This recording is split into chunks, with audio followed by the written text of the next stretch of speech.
Hey there, welcome to day 137 of our BU 365-day challenge. You do one thing every day that improves us. I like to say continuously improves us, but if we improve ourselves just a little bit, even in just one tiny way every day, think of how much better we will be in our mind as a human being by the end of the year, or by the end of how many ever days we choose to participate.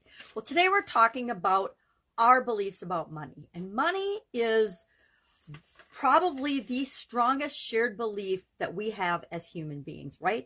We look at money as a medium of exchange in all different cultures, not all, but in many different cultures around the world. And it doesn't matter the denomination of the money. We have formed as human beings, you and I both, our beliefs about money, and they're different for each of us, but some of them we share, right? So I looked up and I'm like, okay, well, what are the biggest limiting beliefs about money? And just ask yourself as I read through this list, do you believe that? Yes or no? And be honest, because I still have some of these that pop up in my head all the time.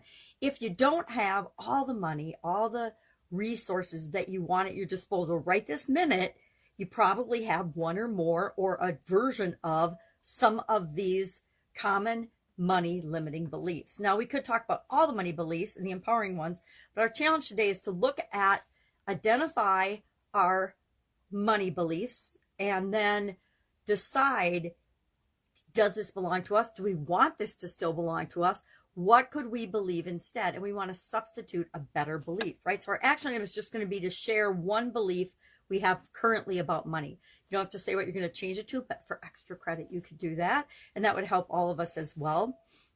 So what are these? I'm going to share about 18, and I'm sure they will get you thinking about more, because the versions and the tweaks of these money beliefs are probably as common as there are human beings. Number one, money is scarce. Number two, I am unworthy.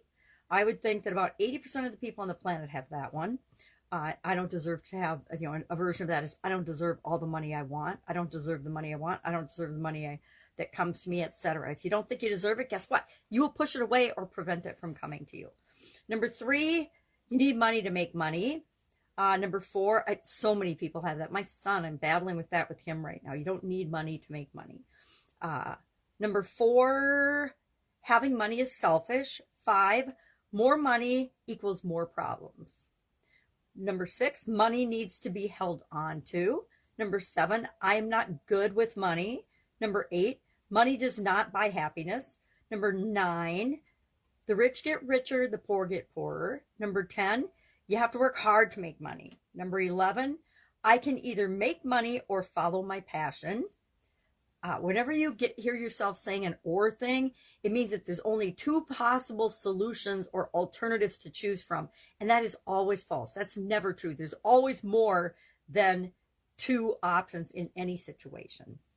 We just lock our thinking into thinking it's this or that. It's Democrat or Republican. It's right or wrong. It's good or bad.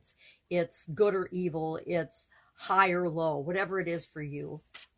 It's easy to make money. It's hard to make money, right? There's all kinds of variations in between of that. Number 12, I don't know where to start. I don't know how many people tell themselves, I don't know. I still catch myself saying, I don't know about things sometimes. And I'm like, I totally know what to do next. I don't have to know everything. I just need to know what's next. 13, I have no self-control. 14, money will make me happy. That's kind of a variation of 8. Money does not buy happiness. Number 15, if I work hard, I will make more money. Not necessarily true. Just like if I work smarter, I will make more money. Not necessarily true. If I'm smart and knowledgeable, I'll make more money. Definitely not true. 16, I don't make enough money to save money. 17, if I can, this is a biggie. If I can afford the payments, taking on debt is okay. As long as I can afford the payments, I can have that multi-million-dollar house. As long as I can afford the payments, I can have that luxury car. As long as I can afford the payments, I can have that Rolex watch. Whatever it is, we convince ourselves that as long as we can afford the monthly payments, which is what we're marketed to and told and led to believe, right? So is that true or not? Do you believe that or not? And then finally, 18, Money is the root of all evil. And we talked about that in idioms not too long ago. So now what do you do if you say, okay, I have like 6 of those limiting beliefs right now that I'm working with? How do we go about changing our beliefs about money? Well, number 1, identify your beliefs, your beliefs, good, bad, and ugly. Identify what, every time you notice one, write it down, and then decide consciously. We'll talk about that. So identify, what are your current money beliefs? What are your current money stories? What are your current money scripts? Because most of, whenever we take a break and take a stop and pause in our lives and look at our beliefs, we realize some of them we like, some of them are moving us in the direction we want. Some of them we don't even realize that we have because they're running in an unconscious, like what are those virus protection programs on our computer? Those are running in the subconscious of our computer, right? Well, our brain has all kinds of programs and beliefs and thoughts and feelings that are running automatically, and scripts and processes that are automatically running that we're not consciously aware of. And many of them are about money. So we want to know and identify what those are. As soon as we recognize them and notice them, then we can do something about them. We want to also recognize cultural attitudes toward money. We weren't born believing that if we could afford the payments, we could have the thing in our life, we could take on the debt. We weren't born really believing, thinking, or feeling anything about money. Everything has been learned. So if it's been learned or we've chosen it, we can unlearn and unchoose it, right? Deselect it. So we want to recognize what cultural things are impacting us. Right now, there's inflation. There's all kinds of craziness going on and chaos in the world. And so we need to separate ourselves from what other people are thinking, what's going on in the world, and what is true for us. And we want to remember that money is a physical object. Money is just money. It's just an exchange of value. It's a physical thing. We want to keep money in its proper place. A lot of people have elevated money to the level of God or spiritual well-being or whatever, but money is just an exchange of value, and money is just a medium of exchange. Money is just a physical thing that we can decide how we want to feel about it, how we want to let it into our life, or if we want to let it into our life at all. A lot of us have decided unconsciously we don't want to let money into our life because we think it's going to cause more problems. We think it's going to be more stress. We think it's going to be hard. And humans, we don't want to do hard things all the time. And then finally, talk about the mistakes. Learn the lessons from the mistakes you've made in the past. And you don't have to necessarily talk about them, but talk about them to yourself. What has worked for me in the past? Let's do more of that. What hasn't worked? Let's stop doing that. But if we look at our beliefs and we see some that are conflicting or that are not moving us in the direction we want to go, we just substitute it with something different.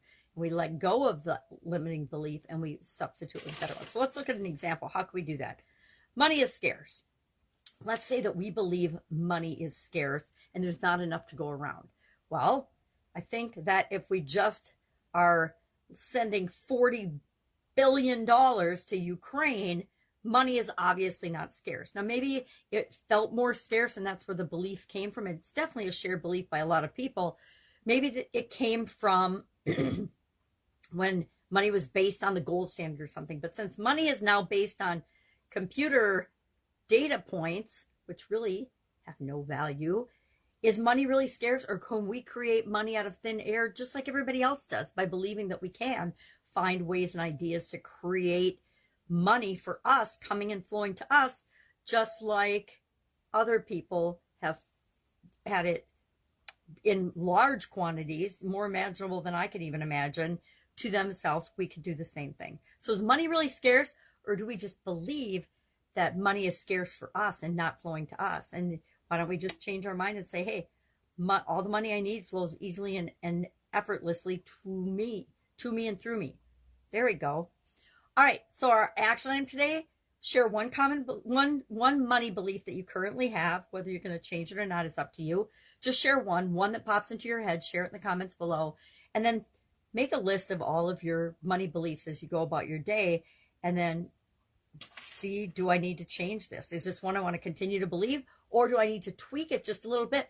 Sometimes we just need to change one word. I can take money is scarce and I can say money is abundant, or I don't want to say money is not scarce, because our brain doesn't hear negatives, it only hears money is scarce. So I'm going to say money is abundant. Money is all around me. Money flows easily and effortlessly to me and through me. Whatever works for us, pick something and tweak those and see what kind of an impact it has in your life in a couple of weeks, by next month, by next year. I guarantee it'll make a difference. All right. Any questions? Ask. Otherwise, I will be with you tomorrow. I'm not going to look at what our topic is with whatever our financial well-being topic is for this month of the BU 365 Day Challenge. All right. Have an awesome day. If I can help you, anyway, ask. Otherwise, see you tomorrow.